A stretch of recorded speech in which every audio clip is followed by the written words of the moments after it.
St. Mary's General Hospital, a renowned institution of medical excellence in an upscale suburban neighborhood, was on the brink of an unforeseen challenge. When Carol Parker, a skilled black nurse, joined the staff, she had no inkling of the deep-rooted biases she would soon face. As tensions rose and conflicts began to surface, a seemingly ordinary patient named Thomas Johnson lay quietly in his hospital bed, watching everything unfold. But Mr. Johnson was far from an ordinary patient. His presence was poised to bring about significant change. What hidden influence did this enigmatic figure possess, and how could one nurse's struggles spark an institutional transformation? Before we delve deeper into the story, let us know where you are tuning in from, and if you find this tale filled with unexpected twists and moments of justice enjoyable, don't forget to subscribe. As Carol Parker took her first steps inside St. Mary's General Hospital, the bright fluorescent lights illuminated the pristine halls, filled with the antiseptic smell of disinfectant and an underlying tension that caused her stomach to knot. Despite her nervousness, Carol straightened her posture and lifted her chin, resolute in her goal to create a positive first impression. Approaching the nurse's station, Carol noticed an abrupt silence enveloping the area. Conversations dwindled into whispers, and the eyes of the staff quickly averted from her gaze, as if they were reluctant to engage. She swallowed hard, stifling the familiar sense of isolation that threatened to engulf her. "Excuse me," Carol said, her voice steady despite her nerves. "I'm Carol Parker, the new nurse. Could you please direct me to the head nurse's office?" A blonde nurse glanced up, her blue eyes widening slightly before a carefully rehearsed smile appeared. "Of course," she replied, her tone polite yet distant. "Down the hall, third door on the right?" Carol nodded her thanks and proceeded down the corridor, acutely aware of the stairs following her every step. The sound of her sensible shoes echoed through the quiet hallway, each footfall feeling like a thunderous clap in the oppressive silence. As she neared the office, a tall, distinguished man in a white coat exited a nearby room.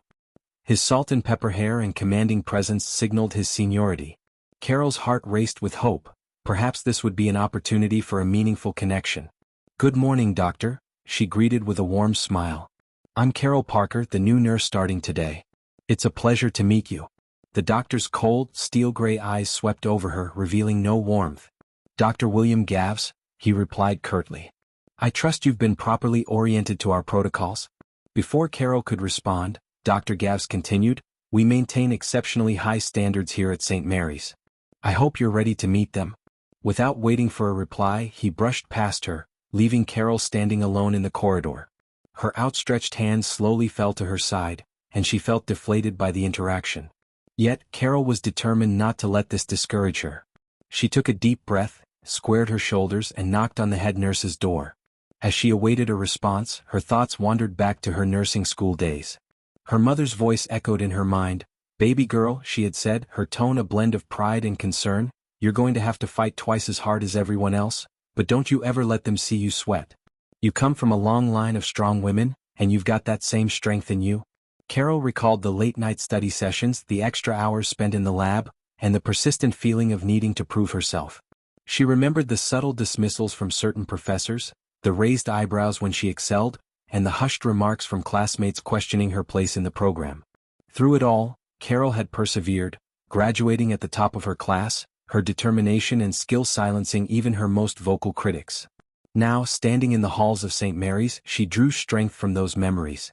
She had faced challenges before and would do so again. The door swung open, revealing a middle-aged woman with a stern demeanor. "Miss Parker, I presume?" she stated, her tone clipped. "Come in. We have much to discuss, and I expect you to keep up." As Carol entered the office, she felt a mix of anticipation and resolve, ready to take on whatever lay ahead. She couldn't shake the sense that she was stepping into more than just a new position. The atmosphere in the hospital felt charged, as if a silent storm was brewing beneath the polished smiles and sterile efficiency. Unbeknownst to Angela, her presence would soon become a catalyst for change at St. Mary's, challenging long-held biases and revealing the toxic culture lurking behind its prestigious facade. Angela's first day flew by in a blur of orientations, introductions, and mountains of paperwork. As she navigated the hospital, she couldn't help but notice the subtle ways in which she was being excluded. Conversations would drop to hushed whispers as she approached, only to pick up again in muted tones once she had passed. Her attempts at small talk with fellow nurses were met with polite yet distant responses, leaving her feeling like an outsider in what should have been a collaborative environment. By the time her shift ended, Angela was both mentally and emotionally drained. While gathering her belongings from her locker, she overheard two nurses chatting quietly around the corner. "Did you see the new hire?" one whispered. "Yeah, I don't know what they were thinking," the other replied. "This isn't exactly the neighborhood for, you know." Angela's hand froze on the locker door, her heart sinking. She had hoped the initial coolness was merely first-day jitters, but now the reality of her situation was painfully apparent. This wasn't just a new job, it was going to be a daily struggle against prejudice and preconceived notions. As she left the hospital, the weight of the day pressed heavily on her shoulders.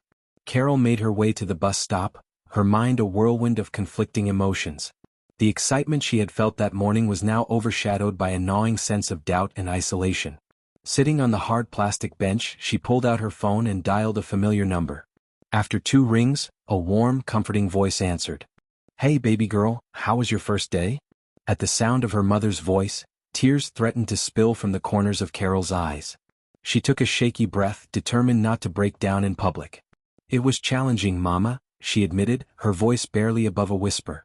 There was a moment of silence on the other end before her mother spoke again, her tone filled with understanding and strength. "Carol Marie Parker, you listen to me. You've worked too hard to let anyone make you feel less than you are. Remember who you are and where you come from. You're not just there for yourself, you're there for every little black girl who dreams of being in those halls one day." Carol closed her eyes, letting her mother's words wash over her. "I know, Mama.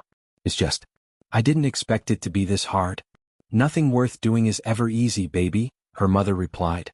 "But you've got the strength of generations behind you. Hold your head high, do your job better than anyone else, and don't you dare let them see you falter.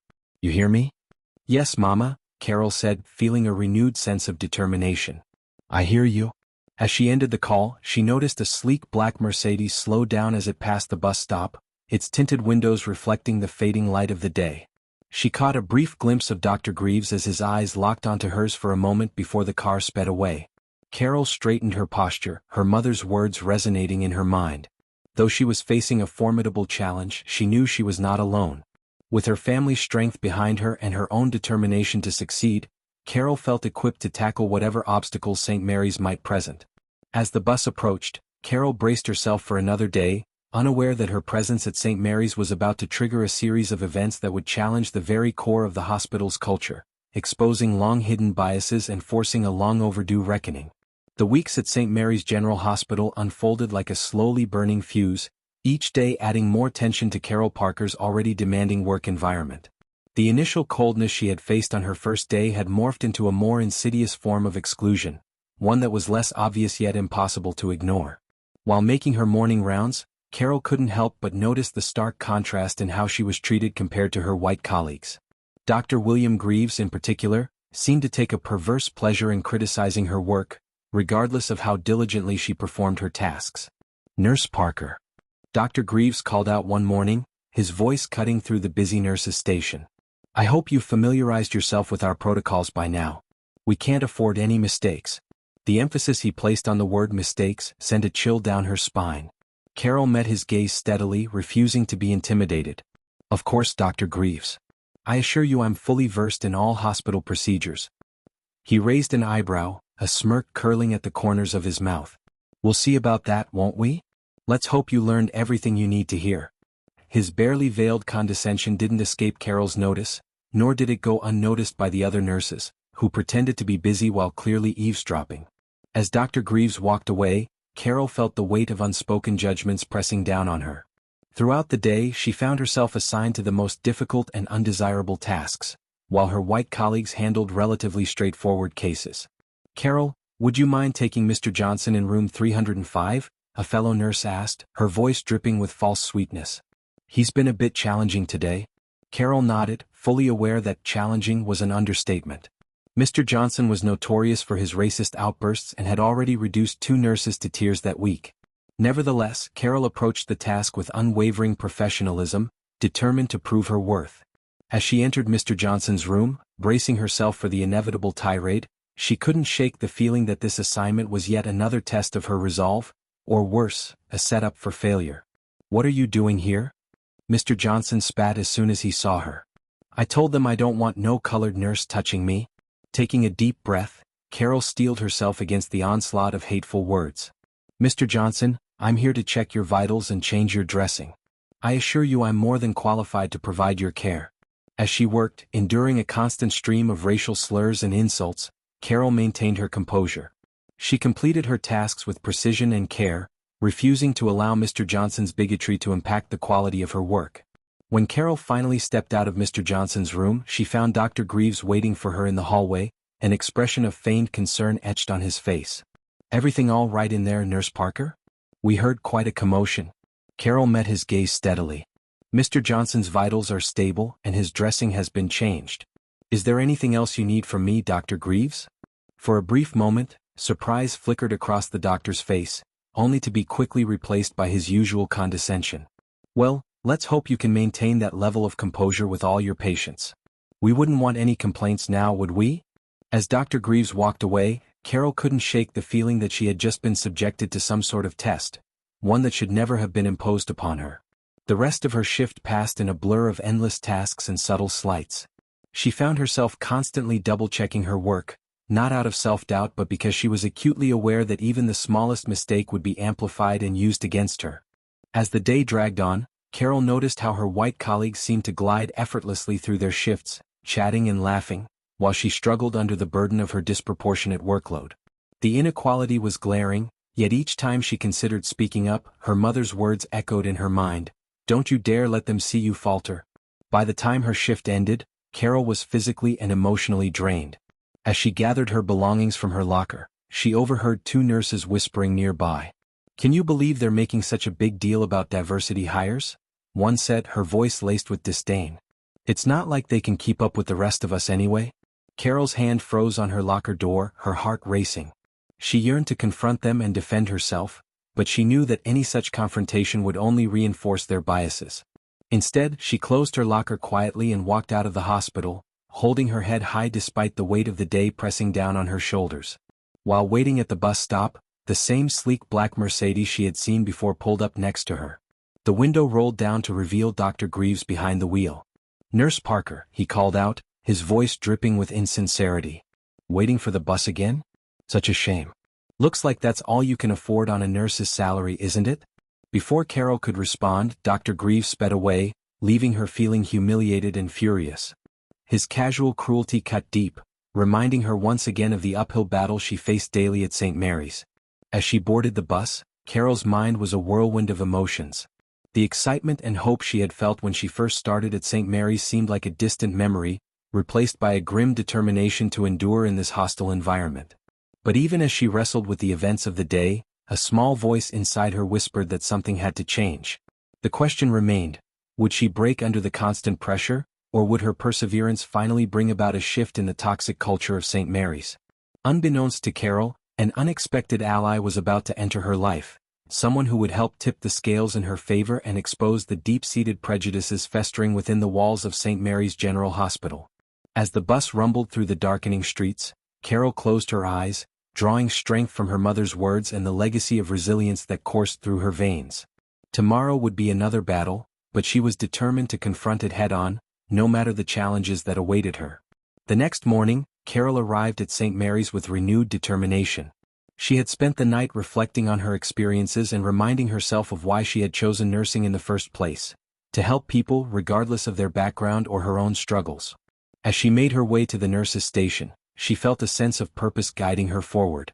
Carol observed a flurry of activity as nurses rushed to prepare a room, an unmistakable air of anticipation filling the atmosphere that she hadn't encountered before. "What's happening?" she asked one of her colleagues, curious about the sudden commotion. For a moment, the nurse momentarily set aside her usual aloofness toward Carol and replied with excitement, "We have a VIP patient coming in, some big shot who had a skiing accident and broke both arms." Before Carol could ask more questions, Dr. Greaves appeared, his face etched with sternness. "Nurse Parker," he said, his tone clipped, "I need you to manage the new admission in room 412. Mr. Thomas Johnson is a severe skiing accident case with both arms broken. I expect you to provide him with the highest level of care." Carol nodded, recognizing this assignment for what it was. Yet another test. "Of course, Dr. Greaves. I'll take care of it right away." As she walked to room 412, Carol felt an unusual significance surrounding this patient, as if there were more to the situation than met the eye. Upon entering the room, she found a middle-aged man lying in bed, both arms heavily casted. Despite his injuries, he exuded an air of quiet authority that Carol couldn't help but notice. "Good morning, Mr. Johnson," she said, approaching the bed with a warm smile. "I'm Nurse Carol Parker, and I'll be looking after you during your stay." Mr. Johnson looked up at her, his sharp eyes assessing her closely. "Good morning, Nurse Parker," he replied, his voice surprisingly strong considering his condition. "I appreciate your help. I must say, I didn't expect to end up here after my skiing accident." As Carol began checking his vitals and assessing his condition, she noticed that Mr. Johnson observed her every move with keen interest. Unlike some of her previous patients, there was no trace of prejudice or disdain in his gaze, only thoughtful curiosity. "You seem very competent, Nurse Parker," Mr. Johnson remarked as she adjusted his fore. "How long have you been working at St. Mary's?" Taken aback by the sincerity in his tone, Carol paused for a moment. "I've been here for a few weeks now, sir," she replied cautiously. "It's been quite an experience so far." Mr. Johnson raised an eyebrow at her diplomatic answer. "I see," he said, a hint of amusement in his voice. "And how do you find the hospital living up to its prestigious reputation?" Carol hesitated, unsure how to respond, but before she could articulate her thoughts, Dr. Greaves burst into the room with an overly cheerful demeanor that Carol found unsettling. "Mr. Johnson," he exclaimed, his voice dripping with false warmth, "I trust Nurse Parker has been taking good care of you. We only assign our best staff to our most distinguished patients." Carol struggled to maintain a neutral expression, fully aware that Dr. Greaves had never shown such confidence in her abilities before. However, Mr. Johnson seemed to sense the disconnect. "Indeed, Dr. Greaves," he replied, his gaze shifting between the doctor and Carol. "Nurse Parker has been exemplary. I was just asking her about her experiences here at St. Mary's." For a brief moment, Dr. Greaves' smile faltered, but he quickly regained his composure. "Well, I'm sure she'll tell you it's been nothing short of excellent," Dr. Greaves remarked, a veneer of warmth masking his insincerity. "We pride ourselves on our inclusive and supportive environment here at St. Mary's." Carol felt a surge of anger at his blatant hypocrisy, yet she managed to maintain her professional composure. Mr. Johnson, however, seemed to sense the underlying tension. "Is that so?" he mused, his eyes fixed intently on Angela's face. "Well, I look forward to experiencing this supportive environment firsthand during my stay." As Dr. Greaves began detailing Mr. Johnson's treatment plan, Carol couldn't shake the feeling that she had just witnessed something significant. The way Mr. Johnson regarded her, the pointed nature of his questions, it was as if he saw beyond the polished facade of St. Mary's. Over the next few days, Carol found herself spending more time in Mr. Johnson's room than with any other patient. Despite his injuries, he was alert and engaging, frequently asking about her work and background. Unlike many of the other patients and staff, Mr. Johnson genuinely listened to her responses and never showed a hint of the prejudice she had come to expect.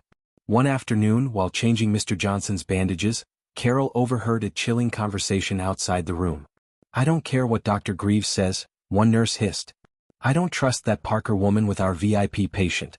Who knows what she might do?" Another voice chimed in, "I know, but we can't say anything. They'll just accuse us of being racist." Angela's hands trembled slightly as she finished her task, the weight of constant suspicion pressing heavily on her. Mr. Johnson, ever observant, noticed her distress. "Is everything all right, Nurse Parker?" he asked gently but with a probing tone. Carol forced a smile. "Of course, Mr. Johnson. Just concentrating on getting these bandages right." Mr. Johnson was silent for a moment, his eyes studying her face. "You know," he finally said, "I've always believed that a person's true character is revealed not in how they treat their superiors, but in how they treat those they perceive as beneath them." Carol looked up, startled by the pointed nature of his comment. Mr. Johnson held her gaze, a knowing look in his eyes. "I've seen a lot in my time, Nurse Parker, and I can tell you that the view from this bed has been illuminating." Before Carol could respond, Dr. Greaves entered the room, cutting their conversation short. As she left, Carol couldn't shake the feeling that Mr. Johnson was more than just a VIP patient. His words and actions hinted at a deeper understanding of the dynamics at play in St. Mary's. For the first time since she started working there, Carol felt a glimmer of hope. Little did she know that Mr. Johnson's presence would set in motion a series of events that would shake the very foundations of St. Mary's General Hospital, exposing the deep-seated prejudices that had long festered beneath its pristine surface. As the days went on, Carol found herself increasingly isolated at St. Mary's. The initial coolness from her colleagues had morphed into outright hostility, with whispered comments and pointed glares trailing her wherever she went. Dr. Greaves, emboldened by the lack of consequences for his behavior, became more overt in his attempts to undermine her. One morning, while reviewing patient charts at the nurse's station, Dr. Greaves approached her with a stack of files. "Nurse Parker," he said, his voice dripping with false concern, "I need you to handle these cases today. They're particularly challenging. I trust you're up to the task." Carol glanced at the pile, immediately recognizing it as nearly double the workload of her colleagues. She met Dr. Greaves's gaze steadily, refusing to show any sign of intimidation. "Of course, Dr. Greaves. I'll see to it right away." As Dr. Greaves walked away, a smirk playing at the corners of his mouth, Carol heard him mutter under his breath, "Let's see how she handles this." Throughout the day, Carol found herself racing from one difficult case to another, barely finding time to catch her breath. The patients assigned to her were among the most demanding in the hospital, many having complex medical needs or challenging personalities.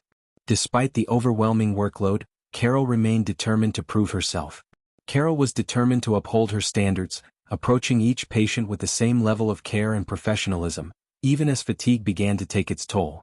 The constant pressure was weighing heavily on her both physically and emotionally. As she rushed to respond to yet another call light, she overheard two colleagues whispering nearby. "Can you believe they're letting her handle all these critical cases?" one nurse said, her voice dripping with disdain. "It's like they're just waiting for her to mess up." "I know," the other replied. "But you have to admit, it's impressive how she keeps going. I would have cracked by now." A wave of anger and hurt washed over Carol as she realized that her colleagues were not only aware of the unfair treatment but were actively hoping to see her fail. This realization was almost too much to bear. As the day wore on, Carol found herself visiting Mr. Johnson's room more frequently. Unlike the rest of the hospital, his room had become a sanctuary for her, a place where she could catch her breath and feel, if only for a moment, that someone recognized her true worth. "Good to see you, Nurse Parker," Mr. Johnson greeted her during a routine check. "You look exhausted. Is everything all right?" Carol managed a weak smile. "Just a busy day, Mr. Johnson. Nothing I can't handle." Mr. Johnson studied her for a moment, concern evident in his eyes. "You know," he said carefully, "there's a difference between handling something and thriving. From what I've seen, you're more than capable of the latter." His kind words only highlighted the contrast between how he treated her and how the rest of the staff did. A lump formed in Carol's throat, and she felt the weight of her isolation threaten to overwhelm her. "Thank you, Mr. Johnson," she whispered. "I appreciate your kindness." As she turned to leave, Mr. Johnson called out to her. "Nurse Parker," he said with a quiet authority that made her pause.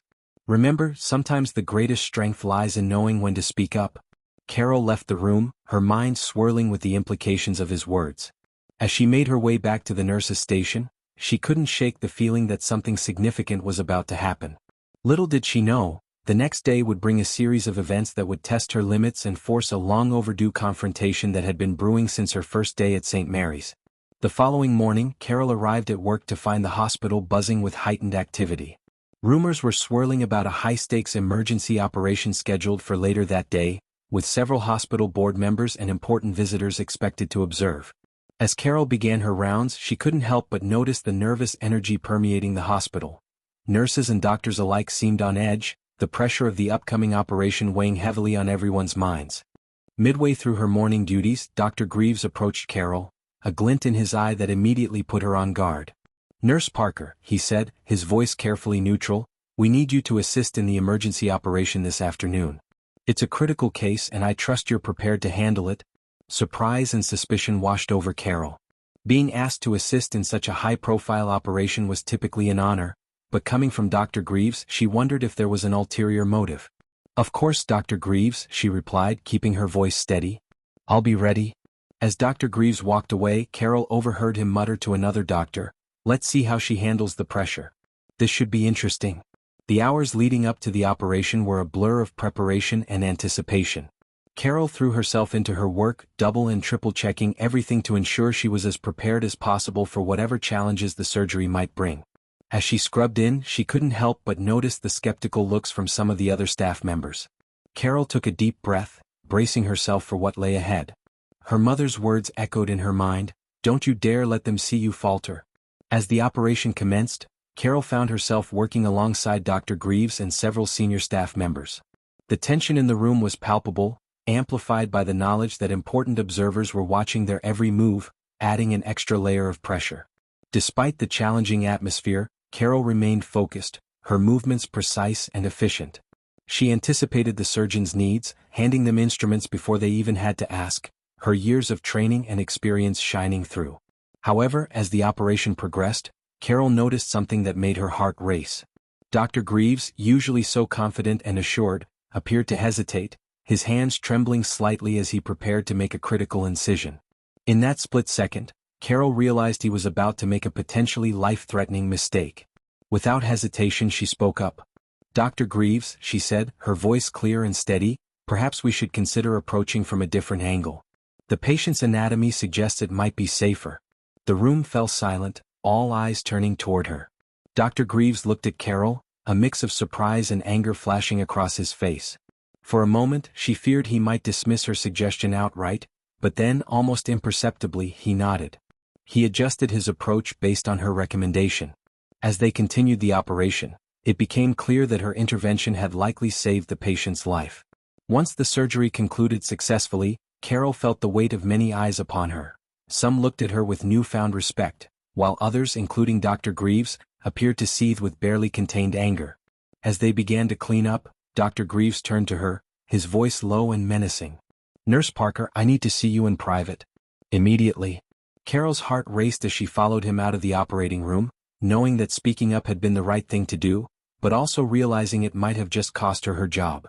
Upon entering a private room, she was surprised to find it was Mr. Johnson's room. In her focus on the operation, she had forgotten he was still a patient in the hospital. However, Dr. Greaves seemed too enraged to notice or care about their location. As soon as the door closed behind them, he rounded on her, his face red with fury. "How dare you question my judgment in there?" he hissed, venom dripping from his voice. "Do you have any idea who you're dealing with? You're lucky I don't have you fired on the spot for such insubordination." Carol stood her ground, her voice calm yet firm. "Dr. Greaves, I was simply doing my job." "Your job?" he interrupted, his voice rising. "Your job is to follow orders, not to think you know better than your superiors. This is exactly why people like you don't belong in a prestigious institution like St. Mary's.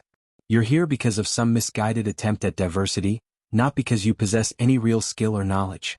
As Dr. Greaves's tirade became more openly racist and hostile, Carol felt a mix of anger and despair wash over her. Everything she had endured, every slight and microaggression, seemed to pale in comparison to this blatant display of prejudice. Just as she was about to respond, a voice cut through the room, stopping Dr. Greaves mid-sentence. "Dr. Greaves," Mr. Johnson said, his voice filled with a quiet authority neither of them had heard before. "I believe you've forgotten where you are and who you're speaking to." Both Carol and Dr. Greaves turned, startled to see Mr. Johnson sitting up in his bed, a look of controlled anger on his face. "Mr. Johnson," Dr. Greaves stammered, his face paling as he realized the gravity of his mistake. "I didn't realize you were awake. I apologize for disturbing you." "Oh, I'm very much awake, Dr. Greaves," Mr. Johnson replied, his eyes narrowing. "And I've been awake for quite some time, long enough to observe the disgraceful way you and others in this hospital have been treating Nurse Parker." Carol stood frozen, unable to believe what she was hearing. The quiet, unassuming patient was suddenly radiating an aura of power and authority that filled the room. "Dr. Greaves," Mr. Johnson continued, his tone sharp, "I assure you there's been a misunderstanding." "There's been no misunderstanding," Mr. Johnson cut him off sharply. "What I've witnessed during my stay here is a clear pattern of discrimination and harassment, and it ends now." As Mr. Johnson spoke, the realization dawned on both Carol and Dr. Greaves that he was far more than just a VIP patient. The way he carried himself and the authority in his voice made it clear that Mr. Johnson wielded significant power. "Who are you?" Dr. Greaves asked, his earlier bravado completely evaporating. Mr. Johnson smiled, but there was no warmth in it. "Someone who has the power to make or break this hospital's future. And right now, Dr. Greaves, I'm not feeling very inclined to support an institution that allows such blatant racism and unprofessional behavior." As the gravity of the situation sank in, Carol felt a mix of emotions wash over her. Relief that someone had finally witnessed and acknowledged the treatment she had been enduring, anger at the injustice she had faced, and a glimmer of hope that perhaps things might finally change. Little did any of them know, this confrontation was about to set in motion a series of events that would shake St. Mary's General Hospital to its very core, exposing long-hidden prejudices and forcing a reckoning that was long overdue. The tension in Mr. Johnson's room was palpable as the weight of his words sank in. Dr. Greaves, his face ashen, struggled to regain his composure while Carol stood silently, her mind reeling from the sudden turn of events. Mr. Johnson, now fully upright in his bed, fixed Dr. Greaves with a steely gaze. "I think it's time we had a frank discussion about the culture of this hospital, don't you?" Before Dr. Greaves could respond, there was a knock at the door. A nervous-looking nurse peeked in. "Dr. Greaves, the hospital administrator is looking for you. It's urgent." Dr. Greaves glanced between Mr. Johnson and the nurse, clearly torn. Finally he nodded stiffly. "We'll continue this discussion later." "Mr. Johnson, Nurse Parker, you're dismissed for now." As Dr. Greaves hurried out of the room, Carol found herself alone with Mr. Johnson. The silence between them was heavy with unspoken thoughts. "Nurse Parker," Mr. Johnson finally said, his tone gentler now, "I think it's time I properly introduced myself. My name is Thomas Johnson, and I'm the CEO of Healthcare United, one of the largest healthcare conglomerates in the country." Angela's eyes widened in shock. Healthcare United was a powerhouse in the medical world, renowned for its influence and resources. Suddenly, Mr. Johnson's earlier comments about having the power to make or break the hospital made perfect sense. "Mr. Johnson, Carol began, unsure of what to say. "Please sit down," Mr. Johnson said, gesturing to a chair beside his bed. "I think we have a lot to discuss." Over the next hour, Mr. Johnson revealed that while his stay at St. Mary's had been unplanned due to a skiing accident, it had opened his eyes to the deep-seated issues within the hospital. "I came here as a patient expecting nothing more than quality medical care," Mr. Johnson explained. "Instead, I've witnessed a culture of discrimination and unprofessionalism that goes against everything I believe in as a healthcare leader." He described how he had observed the subtle and overt discrimination Carol had faced, the microaggressions, and the toxic culture that seemed to permeate the hospital. "Your experience, Nurse Parker, is unfortunately not unique," Mr. Johnson said, his voice filled with a mix of anger and determination. "But it is unacceptable and it ends now." As they spoke, Carol felt a weight lifting off her shoulders. For the first time since she started at St. Mary's, she felt truly seen and heard. Mr. Johnson listened intently as she shared her experiences, his expression growing more serious with each revelation. "Thank you for your honesty, Nurse Parker," he said when she finished. "Your resilience in the face of such adversity is commendable, but it's time for systemic change, not just individual perseverance." Just then there was another knock at the door, and the hospital administrator entered the room looking flustered. "Mr. Johnson," she said, her voice trembling slightly, "I understand there's been some concern about our hospital's practices. I assure you we take these matters very seriously." Mr. Johnson raised an eyebrow. "Do you?" "Because from what I've observed, the only thing taken seriously here is maintaining an outdated and discriminatory status quo." The administrator paled, clearly unprepared for such direct criticism. "I'm not sure I understand." "Initiatives are not enough," Mr. Johnson interrupted. "What you need is a complete overhaul of your hospital's culture, and it starts at the top." Over the next few hours, Mr. Johnson outlined his demands for change. He called for a full investigation into the discriminatory practices at St. Mary's, mandatory diversity and inclusion training for all staff, and a revamp of the hospital's hiring and promotion practices. "And as for Dr. Greaves," he added, his voice steely, "I expect his behavior to be thoroughly investigated. His actions today were not just unprofessional, they were discriminatory and potentially dangerous to patient care." The administrator, realizing the gravity of the situation, nodded numbly. "Of course, Mr. Johnson. We'll begin implementing these changes immediately." As the day progressed, word spread throughout the hospital about Mr. Johnson's true identity and the changes he was demanding. The atmosphere in the halls of St. Mary's was electric, filled with a mix of fear, anticipation, and for some, hope. Carol, still processing everything that had happened, found herself at the center of attention. Colleagues who had previously ignored or belittled her now approached her, some offering awkward apologies, while others sought her insights on the coming changes. When her shift ended, Carol made her way to Mr. Johnson's room one last time. She found him sitting up, looking tired but satisfied. "Nurse Parker," he greeted her with a warm smile. "I hope you don't mind, but I've recommended you for a position on the newly formed Diversity and Inclusion Committee. Your experiences and insights will be invaluable as we work to transform St. Mary's." A surge of emotion washed over Carol, gratitude, hope, and a renewed sense of purpose. "Thank you, Mr. Johnson," she said, her voice thick with feeling. He shook his head. "No, thank you, Nurse Parker. Your courage and professionalism in the face of adversity have been inspiring. You've reminded me why I got into healthcare in the first place. To make a difference in people's lives." As Carol left the hospital that evening, she couldn't shake the feeling that a new chapter was unfolding, not just for herself but for St. Mary's as a whole. The road ahead would undoubtedly be challenging, but for the first time since she began her career there, Carol felt a genuine sense of hope about the future. Little did she know, the changes set into motion that day would reverberate far beyond St. Mary's, impacting the entire healthcare industry. The story of a dedicated nurse and an unexpectedly influential patient was on the brink of becoming a powerful catalyst for change, one that neither of them could have foreseen. The following days at St. Mary's General Hospital were a whirlwind of activity and emotion. The revelation of Mr. Johnson's true identity and his demands for reform sent shockwaves through the institution. The once pristine facade of the hospital had been cracked open, revealing the deep-seated issues that had long been hidden beneath the surface. Early Monday morning, Angela arrived at the hospital to find a flurry of activity. News vans were parked outside, and reporters clamored for statements from anyone willing to speak. Inside, the atmosphere was tense, with staff huddled in small groups, whispering frantically. As Carol made her way to the nurses' station, she noticed Dr. Greaves being escorted to the administration offices by security. Their eyes met briefly, and she could see a mix of anger and fear in the doctor's expression as he was led away. "Carol," a voice called out.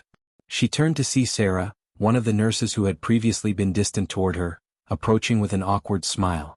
"I just wanted to apologize for how I've treated you. I didn't realize." Carol nodded, accepting the apology but unsure how to respond. Before she could say anything further, an announcement crackled over the hospital's PA system. "All staff members are required to attend an emergency meeting in the main auditorium in 30 minutes. Attendance is mandatory." When Carol arrived at the packed auditorium, she found a seat near the back, acutely aware of the curious glances and whispers that followed her. Up front, she spotted Mr. Johnson, now dressed in a sharp suit despite his arm casts, speaking quietly with the hospital administrator and several other officials. As the room settled, Mr. Johnson stepped up to the podium, his presence demanding immediate attention. The whispers faded into a tense silence. "Good morning," he began, his voice firm and authoritative. "For those who don't know me, I am Thomas Johnson, CEO of Healthcare United. Over the past week, I have been a patient here at St. Mary's, recovering from a skiing accident. During this time, I've had the opportunity to observe the daily operations and culture of this hospital." He paused, his gaze sweeping across the room. "What I witnessed was deeply troubling. I saw a culture of discrimination, bias, and unprofessional behavior that has no place in modern healthcare." A murmur rippled through the crowd. Some staff members shifted uncomfortably in their seats, while others nodded in agreement. "Let me be clear," Mr. Johnson continued. "The events I witnessed, particularly the treatment of Nurse Carol Parker, are not isolated incidents. They are symptoms of a systemic problem that has persisted for far too long." Carol felt all eyes in the room turn to her. She sat up straighter, meeting her colleagues' gazes with quiet dignity. Mr. Johnson went on to outline the immediate changes that would be implemented, including a thorough investigation into discriminatory practices, mandatory diversity and inclusion training for all staff, and a complete overhaul of the hospital's hiring and promotion processes. Furthermore, he added, his tone sharpening, those found to have engaged in discriminatory behavior will face serious consequences.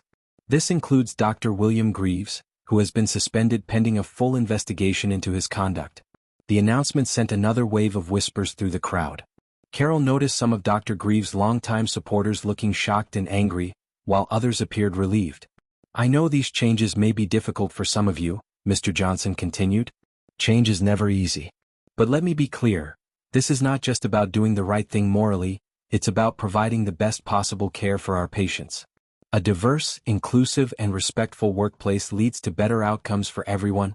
As Mr. Johnson concluded his speech, he made one final announcement that sent a jolt through the room.